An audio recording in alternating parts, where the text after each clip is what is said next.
what's in these images, okay? And also, maybe there are distortions. Maybe the images are not clean. Maybe they have noise. And so we will try to get rid of everything here, okay? Um, and okay, so for the people who are new to Python notebooks, as you can see, this notebook is actually a set of text and images. So it's like a doc, a Google Docs. It's actually marked down. And also you have code. And so the code, you can see the code here.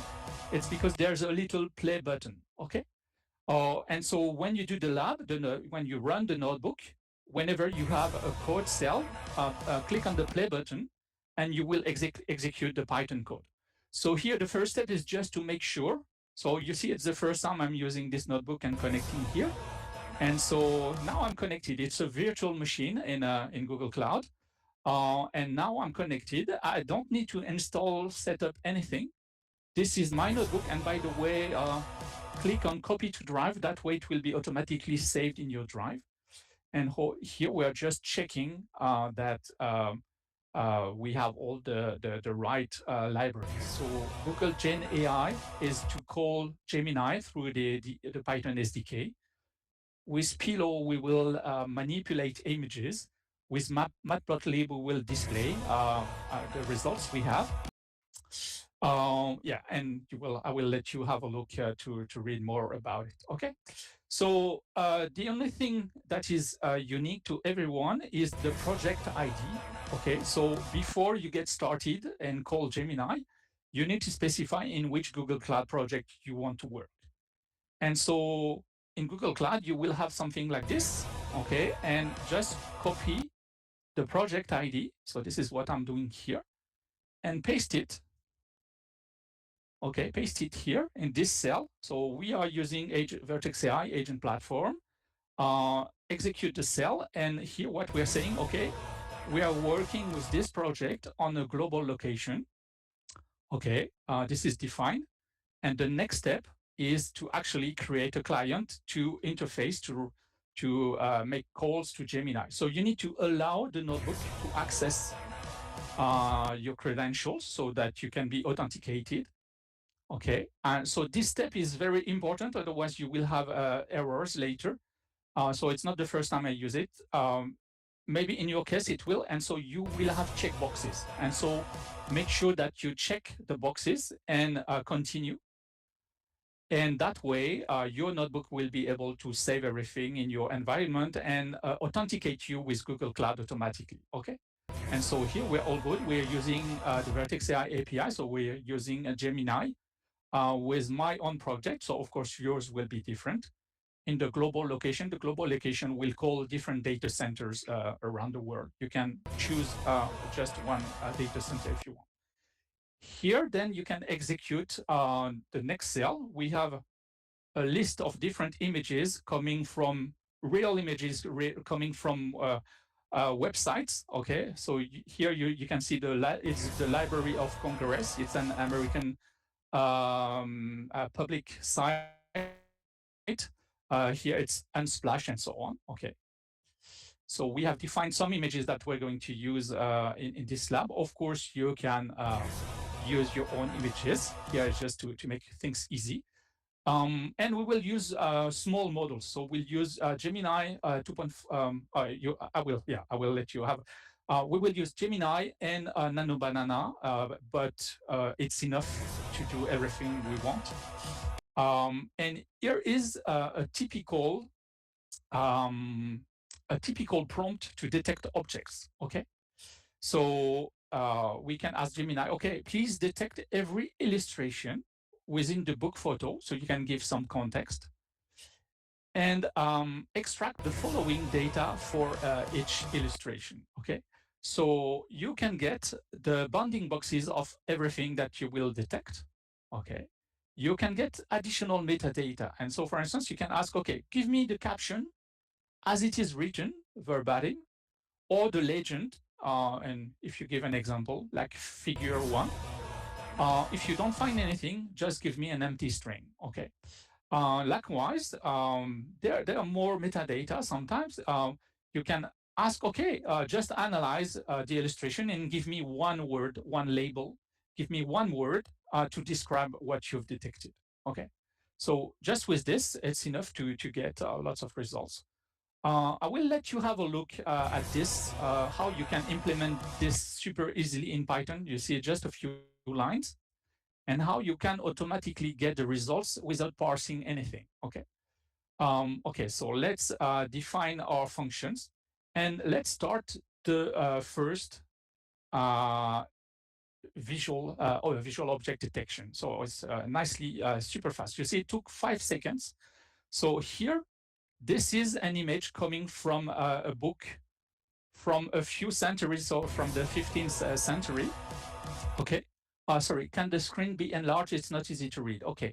Um, okay, so I'm going to do something. I'm going to enter the slideshow mode. That way it will be cell by cell. Okay. I hope you can see now better. And so this is a scan of an actual book from the 15th century. And with the prompt that we gave Gemini with, Gemini tells us, okay, there's an image here. Okay, so let's say it's easy to do that. Okay, at least for us. Now let's try the same thing with a different, maybe a little, another example, a little bit more complicated. Yeah, you will have the lab link and credits right after in the next part. Okay, I'm just doing a demo right now. Okay, so this is a museum catalog, still from a couple of centuries ago. And here Gemini is able to detect the different illustrations, you see, and it's a very close bounding box, the smallest bounding box that we can get. So it's looking super nice. Okay, now let's go more difficult. If we take from an art book, if we take paintings, okay? Okay, so here this is an image, photo from Unsplash. And as you can see, here there is some text below, okay? The images are not straight. And what Gemini tells us is that those are the 4 illustrations. And here, something funny, as you can see, there is a bookmark on this picture. So if we want to reuse this, can be annoying, right, to have a bookmark. So in the next part, we will try to remove this, okay, automatically with Nano Banana. Okay, let's keep going more and more difficult. Okay, so now this is an architecture book, okay, with 4 illustrations.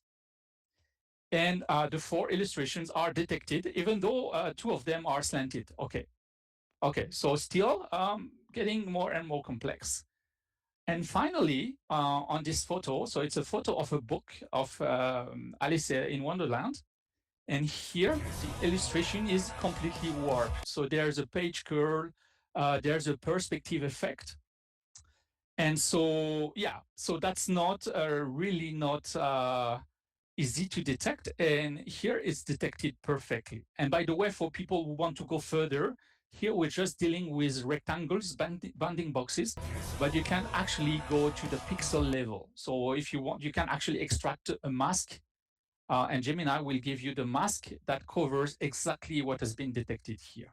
As you can see, we have some text at the bottom. Okay. As you can see, we are able to detect lots of different things. Easy peasy, okay? Okay, so let's go further. Let's have a look at the metadata that Gemini detected at the same time.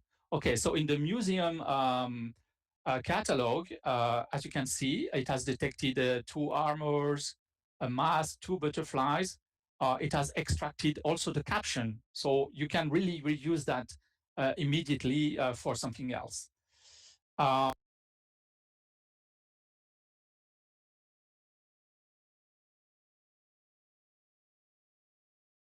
I cannot read Vietnamese, but here, this is the OCR that has been automatically performed, and this is perfect. It's exactly what's below each image, or it could be anywhere, but it's related to the image. So it's been detected as the caption, and each illustration has been detected as a painting, and those are paintings. in the architecture book, every illustration has its caption detected as well. And the building, which is perfect. You will see in the comments, if you have a thorough look, that there are some subtleties. It's a bit difficult to understand, but it works because of the layout.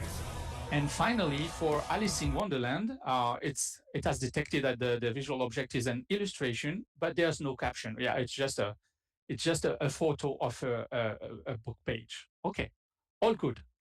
If you want to do to generalize that, so let me just give you this example. You can adapt the prompt. So, for instance, if you have a photo of something else, here an electronic board, then you can just adapt and say, okay, still give me the bounding box coordinates, but for the caption, I want the text that's visible on the component, for instance. And also, I want you to tell me what kind of component this is. Okay, and so as you can see here, the image is the text is up, is rotated, so there's no consistency in the original image. And Gemini is able to tell me, okay, those are the components that I have detected. This is perfect. It's super nice. And moreover, with the metadata, this is everything that got detected. So there are three ICs. Those are this is the text that was written on the components. This is perfect.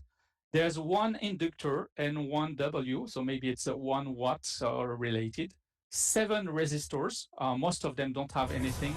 2 of them have text on them, and so on. And this is just using Gemini Flash. If you use Pro, then it will give you additional. It will be able to detect more complex, the different types of inductors, for instance, and so on. But just that is just perfect. Okay, so you can see that it works on all types of photos. If a human being is able to say, okay, I recognize this and this, Gemini should be able to do the same and tell you the location. Okay, so now we have 5 more minutes. So I will switch to a version where I have already prepared everything to save time. Okay, let's switch to the slideshow mode, and I'll go, maybe I should use the table of content first. Okay, let's go to editing visual objects. Okay, and we're good. Okay, so now we have detected visual objects. So the next step is to be able to clean them up. Okay, and for this, we use Nano Banana. So Nano Banana is a model that will let you with one image and with one prompt that will let you manipulate, edit this image. And so, for instance, you can ask to isolate and straighten the visual.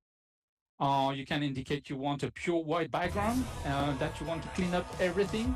You want to remove noise. You want to remove artifacts. Okay. You want to keep all original details and so on. And the configuration is super easy. You will give the original image to Nano Banana, this prompt, and just indicate that you just want to generate one image from this. Okay. And for example, so from the first book where we detected a noisy illustration from this 15th century book, we get here a nice cleanup of the image. Okay, you see it's super clean. So this is something we could reuse right away. Likewise, in the museum catalog book page, here every illustration is cleaned up. You can see we have nice butterflies here, nice armors, nice beetles, and what else? For instance, here on the side of the horse armor, here we have some text. It's been completely cleaned up. Okay, let's get more difficult and more difficult every time. So here on the paintings, if you remember, they are warped, okay, because of the page curves. Here we have nice rectangular images now. And if you remember the bookmark here that was annoying, we completely removed the bookmark here. So Nano Banana has straightened up and cleaned the photo, the illustration, remove the text and so on, and also remove the bookmark and invented the logical background